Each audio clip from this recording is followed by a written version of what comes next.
Hey everyone, welcome back to Kubrick Corner with me, Sean Wilson. Firstly, an apology. It's been a while since I've done one of these, but have been on holiday. I've been on some holidays. I went to the Balkans in Europe, which I would highly recommend if people haven't been to the Balkans. It's an absolutely staggeringly beautiful part of the world. But now I'm back and catching up with some of the biggest and best summer movies. And I'm going to start with Mamma Mia, Here We Go Again, which is, of course, the sequel to the 2008 musical smash Mamma Mia, which was in turn based on the 1999 musical stage production that used ABBA songs as a basis to hang the flimsiest kind of plot on. The first movie inflicted all manner of performances on us, ABBA performances, most notoriously Pierce Brosnan's rendition of SOS, although there were plenty of other good numbers in it as well. I thought Meryl Streep did a really excellent job. And now we pick up with this sequel that did generate some kind of reactions from people prior to it coming out, including, I was reading the actors, including the likes of Julie Walters, going, how on earth is this going to work?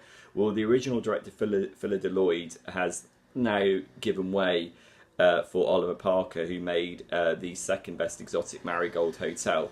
And the story picks up with Donna, Meryl Streep's daughter, Sophie, played by Amanda Seyfried, who is getting married to Sky, Dominic Cooper's character.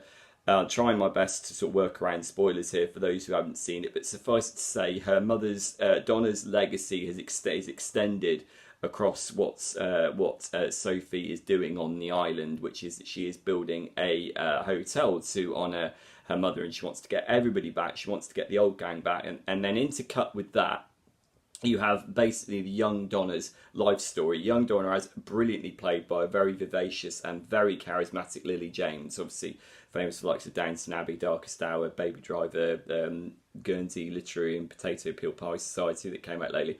She is really, really good, and she really, really grabs the role by the horns and gives this full-blooded, full-spirited performance as the young Donna. And she has a fantastic singing voice. And what you get is two narrative strands. You have the modern day strand in which Sophie is honouring her mother's legacy, and then you've got the story of how Donna first came to the island in the first place, and how she met the three men after midnight that Sophie then came to embrace as her joint fathers. They're obviously played by, in the modern day, by Pierce Brosnan, Stellan Skarsgård and Colin Firth.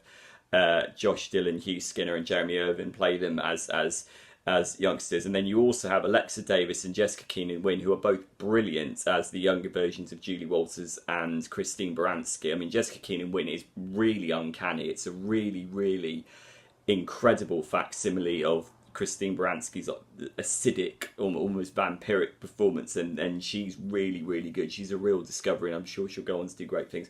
Of course, that's the basic plot, and as I said, there's this random question like, do we actually need this? Surely it was all played out in the first Mamma Mia, which was, let's be honest, very ramshackle and a bit crap. It wasn't particularly well directed. The choreography was all over the place, and although it was a huge, huge hit, I believe it was the biggest ever box office hit in the UK until Avatar supplanted it some 18 months later at the end of 2009.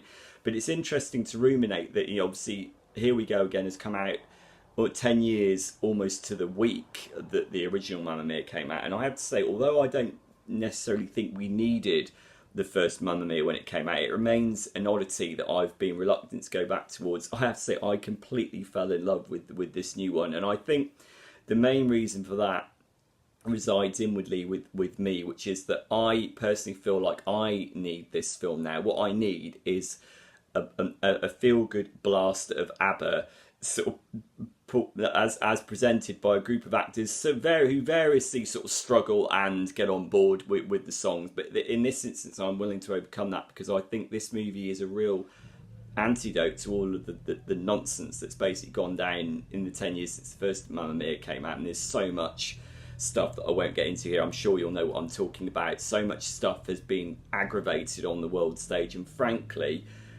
the songs of ABBA are so powerful in their melodic and harmonic structure that it doesn't matter who sings them.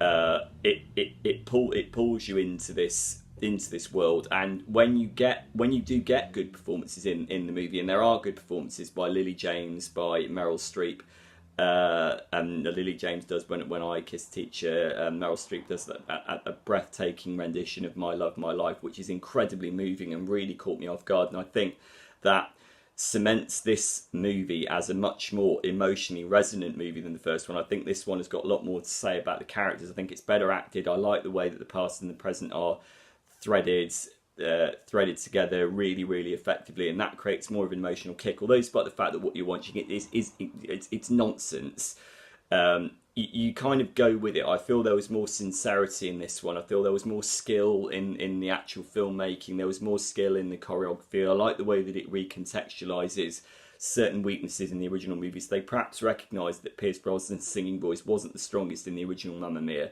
So what you get now is an incredibly poignant sequence in which he doesn't sing, but he sort of speaks one verse of SOS, and it works. It works really well, and there are lots of sort of intelligent flourishes in that.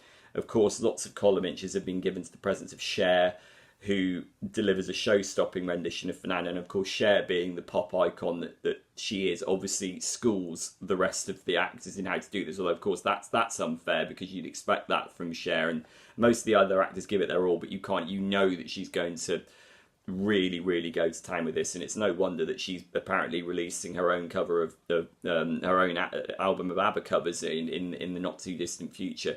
She's really great, and again the moment with the bit that leads into her duet with Andy Garcia as the bloke called Fernando is so clunky and ham-fisted, and yet it's interesting that in the context of this sequel I forgave it for that. If this was the first Mamma Mia, I'd probably gone like that, and I would have got really annoyed, but I don't know whether I've mellowed, and maybe I'm a little less snot-nosed than I was back in 2008. Let's not forget, in 2008, around the time that Mamma Mia came out, the likes of The Dark Knight came out as well, and that, for me, that was all that mattered in that summer. That was the summer in which I went travelling around America. The Dark Knight was out. Nothing else mattered apart from possibly something like Wall-E, which also turned 10 years old at the same... that also came out in July 2008. So I kind of feel that I've mellowed a bit. I kind of feel this is a really lovely, heartwarming antidote to a lot of the stuff that's going down at the moment. It's just a real nice, feel-good experience. And the way that I would describe it is that you have that feeling when you go to a really awesome house party where you know everybody there, and maybe there are a few people you don't know as well, but you just get enveloped in this atmosphere of like bonhomie and fun, and it almost shields you from the outside world. That is what I got from this movie, and you should have seen the grin on my face when the assembled cast break out into the likes of the Dancing Queen and Super Trooper. I mean, my grin stretched as wide as the cinema screen itself. So it's complete nonsense, and it's completely frivolous, but I'd be lying if I said it wasn't one of the greatest feel-good experiences that I've had all year. So put your critical faculties aside and just go and embrace Mamma Mia, Here We Go Again, because it's a lot of fun. And I'd love to hear your thoughts on it. I imagine you ABBA fans have already seen it several times already, but for those of you who are still on the fence and wondering whether to go and see it, go and see it and send me your responses here at Kubrick Corner, and I'll see you soon. Ta-ra!